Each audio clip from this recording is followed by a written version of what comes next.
We're moving to the next couple of panel discussions that we're going to be having. The next one is titled Winning Energy Buying Strategies. And I'm delighted to have with me Jens Lievens, Chief Operations Officer at E&C Consultants, and Massimo Bevar. He's the Energy and Global Real Estate Commodity Manager at Marelli. So please, you have the floor. Okay, so good morning, everyone. I brought Max, I think we can tell Max to you, today to talk about winning energy strategies. But before we go into the depth of the advantages of having a good strategy and what a real strategy actually is, I invited Max to give sort of a testimonial of the energy procurement experience he has had in the past few years at Marelli. So I will invite Max to share his story first, and then we can come back to what this means in terms of strategic approach. So Max, it's all yours. Okay, good morning everybody. I'm Massimo Bevar. I just give to you a flavor about Marelli. We are a producer of components for cars. I went in Marelli in 2006, and then in 2015, I started to work inside purchasing team. And we are located in 117 locations worldwide with R&D center, plants, production plants, and application center. And we have a turnover around 10 billion euros. We are located in 24 countries, so we have a wide differences in terms of energy scenarios on worldwide level. We are placed in Europe mostly. Half of our plants are located in Europe, and then we are in Americas, in Asia Pacific, and in Japan, where we have also our reference team. This is our history. Magneti Marelli was founded a century ago, more or less, more than a century ago. And in 2019, we joined with Carson & Cansey, becoming Magneti Marelli. Our history is quite long. Our experience is defined for components for automotive sectors. This is our history. As you can see, these are the main locations. As you can see, we have a lot of R&D center because the innovation is our main reference, because we are always involved in new solutions. Production plants everywhere, and the global headquarters is located in Satayama in Japan. We have also in near Milan, in Corbetta, another headquarters here that is related to EMEA, because half of our plants is quite located here in Europe. Also, half of our consumption is totally related here placed here in Europe. Just in Italy, we have 13 production plants, also R&D center and so on. Marelli is a combination of different business lines. Each of one have a specific know-how and a specific competence, automotive lightings, and so on. I don't want to lose too much time about this, but all those different producers inside Marelli have a different shape about the specific consumption. There are the business line that is high consumer, and the other one that use the energy just for a production line, for electronics, for instance, where the production is not so much energy consumer. But we have a different scenarios, and we can have it inside the same country. So to know how we consume the energy and how we use the energy, it's also a good drivers for our technical team in order to understand how to reduce the consumption, how to better consume the energy, and so to make the optimization of our production lines. Of course, also Marelli is fully involved in sustainability, not only for the part of the climate change, where we are working for the sustainability, And also we have a commitment that we defined at the end, last quarter in 2021, to be neutral about carbon within 2030. But also we are trying to reduce as much as possible the impact on the material by using recycled elements and take the consideration about how we use the element in order to use it as much as possible. And also we are involved in social impact. So the sustainability is more wide, not only related to climate change. Going in detail, but just a quick picture. This is the target that the commitment to be carbon neutral for Scope 1 and Scope 2 within 2030. And we will try to reach this target by reduce consumption, so a better usage of our energy, increase the energy usage. Currently in 2021, last year, our green energy was about 40% of total our consumption. And also, when it will be not possible to reduce our emission, we will use carbon credits or certified carbon projects. Of course, we are also looking about power purchase agreement in order to buy energy, green energy, from photovoltaic or wind fields. This is our journey. I went in purchasing team in 2015, and we discovered that it was absolutely necessary to start to manage centrally the energy due to the fact that the market was an open market, and so we must take in charge the action on this new way to manage the energy. And in 2016 we started from ground zero. Inside Marelli we decided to start with an experiment in Poland. And Poland was the first country where we started to define with an advisor, started to define a long-term agreement, a long-term contract. Just, if I remember well, it was a 2 years contract for both electrical energy with a company and another company for natural gas. And so we approached for the first time the different way to make the fixing by using calendar contract, quarterly or monthly way to fix the energy, catching a good result in terms of savings or cost avoidance versus budget. And so, according to this first good result that we achieved, the appetite increased, and we started another international tender to identify an international advisor to allow us to increase our control, central control and central management of the energy on worldwide level. This was done in 2018, and we started to check this new solution by adding additional two countries. It was Spain and France. And we discovered that it is absolutely fundamental to have a local expertise that currently is not so used. Usually we use the solution at plant level. This is not more possible. Currently we are looking to have a single contract for each single country. Having 24 countries, it is a quite strong situation to afford. And also we need to have specific competencies. Our buyers are not so expert in terms to knowledge about the country rules, country regulation.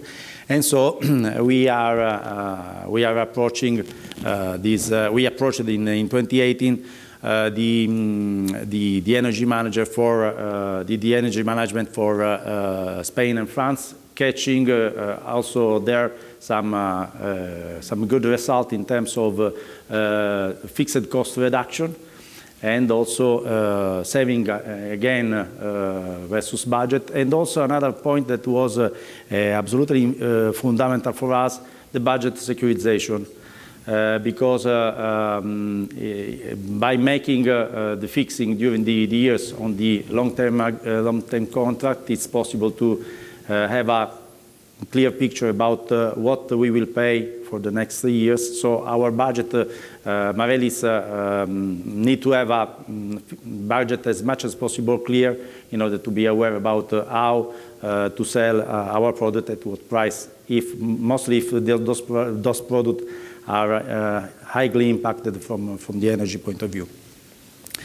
So we increased our experience, and in 2021 we reached the first bad signals from the market, as you absolutely know, and as we discovered in the last 15 months. And of course, the difference between the central managed countries versus the other not centrally managed countries was evident to Marelli. So now we are going to increase our central management for additional countries. We are going to add, mostly in Europe, to add a central management for additional countries. And in addition, the challenge for this year is also to increase our data collection, because the carbon neutrality scope, we need to have a clear identification about how we use and how we consume our energy. And of course, we need also to take in control as much as possible the market evolution that currently is not so easy to manage.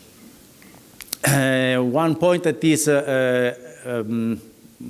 absolutely one point that we discover is that big company like Marelli that ask to have a huge effort in terms of authorization need to have a wide simplification about our internal process, because it's mandatory to be quick and to reduce as much as possible the time to get approval from new contract or new fixing and so on, because every time we fix something like 10% for Italy, we are talking about some million euros to manage. And the historical way to manage the authorization to spend the money require a lot of steps of authorization. It's not possible to follow this kind of scenario when you have just 5 minutes to say yes or no.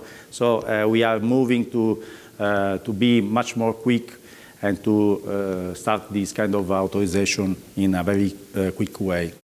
These are the points that I think that you already know about your reality. Why this is the basic point that we are trying to use internally to move the energy control from each single plant on worldwide level to a central management. Of course, as you can see, there are different points. Of course, the local expertise with a central strategy to drive the way to buy the energy, and having a central control, it's possible to define a common goals for all the company. Then it's also possible to reduce the resources. Instead, to have multiple people that is working on the same point, we will have less resources involved. Of course, we need to have more expertise. The country-based expertise is absolutely fundamental mostly in this period. And also the control and the tracking is fundamental for us, also for the carbon reduction target. And it's possible to control, or at least to be aware about the risk. Just to be aware about the risk, it's a good thing. The control versus budget market, and of course also about the consumption. About the risk, just last slide, then I let the word to Jens. About the risk mitigation, we discover mostly in the last months that we must act with anticipation. We must be absolutely quick. And also we are moving to follow this strategy to buy the energy in a specific timeline. So without waiting the market evolution, because currently the market is not so stable. Multi-year contract where it's possible to use it in order to have a possibility to understand what we will pay in the next future, having the possibility to have a stable supplier, because another point that is quite hard to sustain in this period is that some supplier is not able to maintain the price that we already fixed. Luckily, currently in Marelli, we are not facing this kind of issue, but I'm hearing that there are some problems from supplier side. And of course, be quicker on approval process. Okay, great. Thank you, Max. Welcome. Thank you for sharing this story. It's an interesting story and it's an interesting journey that you have gone through. If we look at the challenges that Max and any of you have faced, I want to make some remarks because it would be very easy to say, what is a winning energy buying strategy? If you talk about it today, well, everything you bought in the past was a good thing to do, but that is not a strategy. Yeah? So we want to make a bit of a difference there. So my first observation is that as an energy buyer, you are very frequently, I wouldn't say abused, but misused at least. And the same goes for your strategy. And it's, I think, important in your daily practice to zoom out, go into the helicopter, take that view from there, and go back to that macro level of thinking. And why is that? Because to be good at your job, you need to be an expert. You need to dive deep. You need to have technical knowledge. The problem is, as you acquire that knowledge, many tend to lose the ability to explain what you're actually doing in a sensible way to somebody who is not familiar with energy markets and the way that energy is bought. So I think it's something that we should all be aware of, that it's a technical, quite specialized topic that you are handling, and therefore we need to think about that. Now, I have not the purpose of insulting you, but you are probably all of you the pigeon here on the right-hand side. At least that's the reputation you have, that's the image you have in your own corporation. Some of you might be aware of it, some of you don't, but probably that is reality. That is how colleagues, many of your colleagues, look at energy procurement managers, right? And it's important. I mean, in a way we can laugh about it, but it is a key bottleneck for you to implement your ideas, to implement your strategies, because all too frequently we lose ourselves into the technical details, right? And they don't make life easy for you as well, because energy procurement manager, that's already a bit of a title. Then you see and global category manager. The worst of all is indirect spend. It gives like indirect, it's like it's unimportant, you know, so most of you combine it with real estate, facilities, waste, and then energy as well. Oh, here it is. So it was always the category that nobody wanted because it was not for every company super important, but at the same time, times have changed, and all of a sudden C-level found your email address and your phone number, right?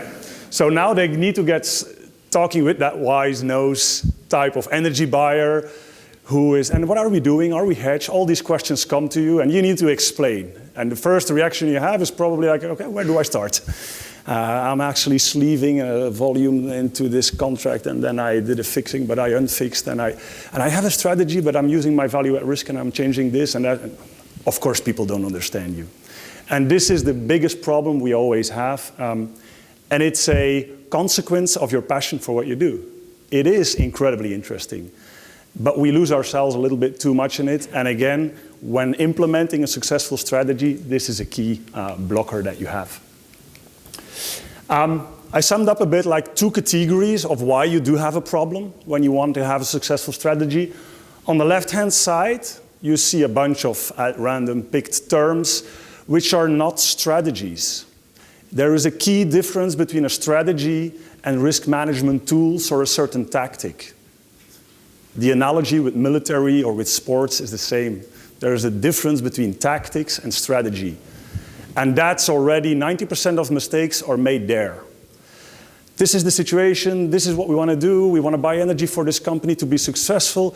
Oh, I've seen there a fantastic tool. I saw the guys from E&C once and they have an opportunity hunting tool. It calculates, oh, it's wonderful. I will use that, this is my strategy. No, it's not. It's a tool in your toolbox. It's not a strategy. Triggers, fixation tunnels, percentile calculation, cross-border virtual PPAs, as if those things would solve all your problems. I wish they would, but they're not. So these are all tools. It's not a strategy. You cannot say, I will buy energy for my company by just picking one or a few of those, then let alone the formulas that Madeleine then is writing. On the other hand, I mean, that's I assume, I hope we all get that. That's a bit of an issue. We should stay away from that if we are talking to a CPO, CFO, and so on. But on the right-hand side, you might have another bigger problem, which is opinions. Pure price forecasts. Too much focus on technical analysis. And all of it has its value. I gave the example of the candlesticks. I saw, Jared, in your presentation, one slide with candlestick. It all has its value. It only becomes a problem if that is the only thing you use. And if you don't frame it into your strategy, that's the real problem. And you are there with a conviction, and you've learned about risk management, and you want to convince your C-level on how to implement that strategy. And then you have that manager where Benedict was referring to as well. I know, but in my opinion, and at that moment, ideally, we say, with all due respect, but I don't care about your opinion. We have a strategy, and I will be rational and disciplined in executing it, right? But of course, we don't do that. But we should. Spot is always cheaper. We heard that a lot in 2020, and it's been 2 years since we heard that. I put the example of Chinese GDP outlook, and actually the first part of what we heard and learned about this morning, it's so interesting. You start to connect the dots of all this market information, and for us it's so interesting to try to understand, and we get the impact. Why is gas moving along with, what is pushing that power price up? Is it gas? Is it coal? We see the correlation, and we think about geopolitics and Chinese GDP outlook. Is it relevant? Yes, but again, it does become a problem if that is your way to go. That's one piece of your puzzle to take a decision. It is not strategies, okay? So the advice and the urge to make your own life easier is, this is your daily work, but step out of it when you communicate out of your bubble of that energy procurement manager. Today you are here, brothers and sisters of the energy procurement. You can do really nerdy discussions about all of these things. Feel free, but if you want to implement a strategy in a big corporation in a fundamental way, you will lose yourself all too much in these details. A key pitfall that we see, so okay, you know about the technicalities, you know about the way you need to communicate, is of course confusing a strategy with the market. And again, it's contradictory. Psychologically, it's a challenge. You look at that market every day, and you should as well. But the problem is that in 2018, anticipation is key because, spot is higher than forward. We should do more hedging up front. You go back to 2019, 2020, we buy too much up front. We should use that spot market to optimize our price. And you hear these voices all the time. And then, of course, today, why are we so exposed? We should have hedged much more. By definition, if you adapt your strategy to the market, you will run behind the facts. Because today you say we need to buy more up front. Let's say you fix everything. At one moment, there will be a correction. We don't know when. And then you say, why did we fix so much? So a good strategy functions in any environment.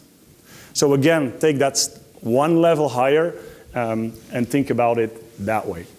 And it's very important today because especially in today's market situation, there will be a correction. And what is strategy is thinking about what does this mean for my company? If I fix certain volumes today and prices go down, what is the impact for my company? And that is different for Marelli as it is for every individual company in the room. And that is what strategy is thinking about the impact on your P&L. What does it mean? How energy intensive are you? What is the impact of this volatility on the P&L of your company? And coping with the consequences is what strategy is about. Because for some companies, being fully protected now, limiting their risk on the upside is much, much more important than potential opportunity loss on the downside. Well, that could be a strategy. You've got other companies where their nightmare is now to be locked in, right-hand side category, to be locked in and prices drop and they cannot come with it. They will feel competitive pressure from their competitor who is not hedged so much and can sell their products because there is a direct link between their products and so on. So that is the real question. And that is what Max is saying. You can establish for your company a global energy strategy. This is how we buy energy at our company. This is the strategy. You can have different business units with different intensity of that energy usage. All okay, but you can say this is how we buy and we adapt it to the local circumstances of that country. But this is our game plan. This is how we will act. And the tools you use, they might differ. They might differ because the market can be extremely volatile. We heard the example of saying today it's all about spreading. It's more than, there is no opportunity, so it's all about spreading. But what that is not a strategy. It's in your toolbox where you look, okay, what can I do? The spreading tool. This is the right moment to use this spreading tool. Opportunity hunting is a great tool, but it's worthless today. Budget at risk in the past 6 months where you have the value at risk calculation with your limits, it was worthless because it was triggering you to fix 23, 24 right away. And this is the challenge you have. Most of you have solved your problems for 22, but the big discussion in the boardroom is now, what about 23 and 24? Prices are high, we should wait, it can de-escalate, don't stick your head in the sand. So if you are in trouble on the short term, there is a very, very simple solution, a tactic, that will enable you to realize your strategy on the long term. And the tactic is saying, I take my open positions that I have with the remaining time that is left, I divide it mathematically, and I spread my buying into those moments. And I do give myself some flexibility. I can accelerate one of those. Let's say you have 10 clicks of 10%. You spread them over time. Every 3 weeks you do 10%. You give yourself some flexibility to speed up if markets would go up, or to slow down if they correct. Why would you fix? You can wait. But again, that is not a strategy. That is just a tool that you use. So we're buying a commodity in a financial market. By definition, you cannot automate this in an algorithm. That's not how financial markets, if it were that easy, just give us the algorithm and everybody does the same. But by the nature of how a financial market works, that doesn't work. So you need to be pragmatic about risk management tools and what to use. Your main goal is to protect your P&L in your company of not being negatively affected by the way that you buy energy.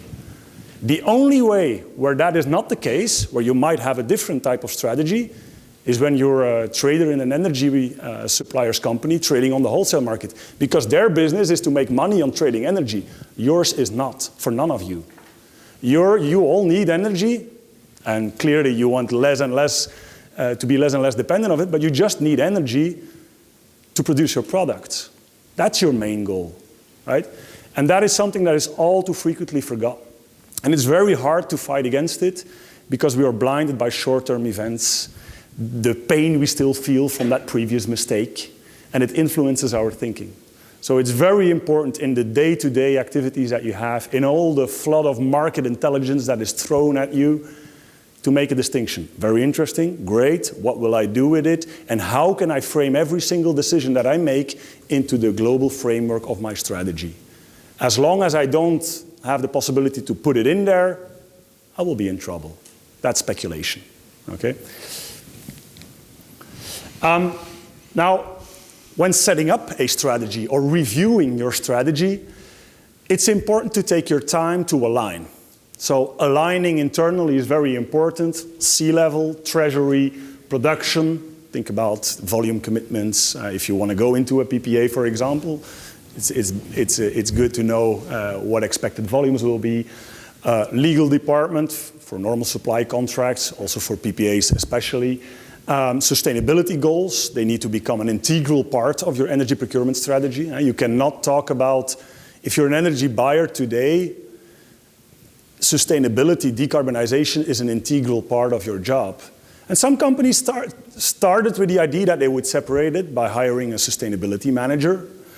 Until now, a few years down the line, they realized that that sustainability manager has a million questions for you. Because they have very ambitious plans and they want to go green and fast and do it. And then they turn to procurement, understanding what your contractual situation is, what the impact is. So you need to align. So it's better to make good friends or to have that responsibility with you. It's an integral part of your job. Yeah? Of course, the sustainability topic in itself goes much broader than energy procurement. Then setting out the strategy, of course, the risk profile and your goals. Are you budget-oriented? Are you market risk-driven? What is the relationship between your products that you sell and the energy cost? Funny to see that so many budget risk companies recently, for the first time ever, increased their prices with the reason of saying, yeah, but energy has got so much more expensive. Whereas in the past, they said, oh, we have no possibility. Sales directors were saying, yeah, I know, energy procurement manager, that you have a high price, but I cannot sell this to my client. It's just 1% of our production cost. And now they do, which is causing the inflation, and you're helping that. So thank you for that. A second part is organization. And that was also something, and I think one of the main struggles at Marelli throughout the years. I mean, struggles, what has caused you a lot of energy, and I know for many of you in the audience as well, thinking about who takes what decision, who is entitled to take which decision, and defining that, facilitating that in a very efficient manner. That is absolutely key. How can you do that? If you just ask for permission, it will be a no-go. But how can you do that? If you have a well-defined strategy. These are the lines in between which I will color. So give me my pencil and I will color. Are we okay? Yes, we are. And that also gives you some security to act boldly and in that moment to be opportunistic to improve your price, because you act in between the lines that were agreed with everybody. It creates buy-in. So don't skip that step.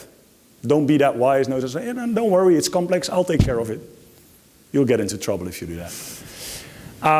The type of contracts you want are an important piece. Think about contract horizon. How far into the future do you contract? It's a crucial element in your strategy. Don't contract once for 2 years ahead and the next time for 4 years ahead and then just for 1 year. It's step one in your strategy. Align on that. How far into the future do you want the possibility to hedge? The price management tactics that you will allow, think about percentages of your value at risk. Then we go into the details. You need to define it there. Decarbonization, optimization of regulated components, and then of course your approach in the different markets. You don't buy the same way your power in Romania as you do it in the Netherlands. These are different markets, so you can have different products. And you need to make it a bit formal. I like the signature. It doesn't represent anything, but make them buy into it and explain it. Right? And that will make your life so much more easier when all of a sudden, again, you get one of those questions. Yeah, but I heard that Chinese economy is slowing down. With all due respect, but I don't care. Because I have a strategy, and I will, in a disciplined manner, pursue the actions in there. So, we can pledge all together. I summed up a few bullet points here. I acknowledge that I don't know where prices will go. Please have the courage to say that you acknowledge that you don't know where the price will go. None of us will know. We have some ideas, and as Jared interestingly was saying, it's actually easier on the long term, on the very long term, than on that short term. Because I acknowledge that I don't know, I decide to spread my risk. And going for a risk management approach excludes forecasting, by definition. You cannot do a bit of both. I will do risk management, but still I think that prices will go down, so I will wait. No. Risk manage, take your small position, If it goes down, you're happy you just did a small one. If it goes up, you're happy that you took that good price. I will be rational and I will be disciplined. Set emotions aside. I'm cold as ice and I hate speculation. That can be limited to your profession, right? It's okay to have empathy and emotions outside to colleagues. Please take that into account. Every decision you take is easily framed into that strategy document. I know that tactics, tools, and opinions are not the same as a strategy, and argument, if somebody comes with something like that, I get your point, I know what you're saying, but that is a tactic, and that is not a strategy. Okay?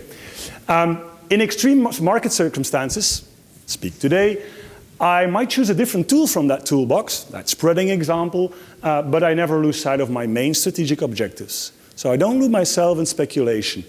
If a company now is very high energy cost, is in trouble, and prices go down, the basic tactic is say, never catch a falling knife, don't buy in a falling market. If I'm a company that is in trouble and it goes down and I want to fix, it could be a financially healthy decision. So you need to be a bit pragmatic there. Of course, you do realize that you're crucial for the company's future and to thrive in that because the world and the markets are changing. And you can be proud and a smart ass at the same time, but please create that self-awareness. It will make your life so much easier in creating a good winning strategy, whatever that might be. Thank you very much.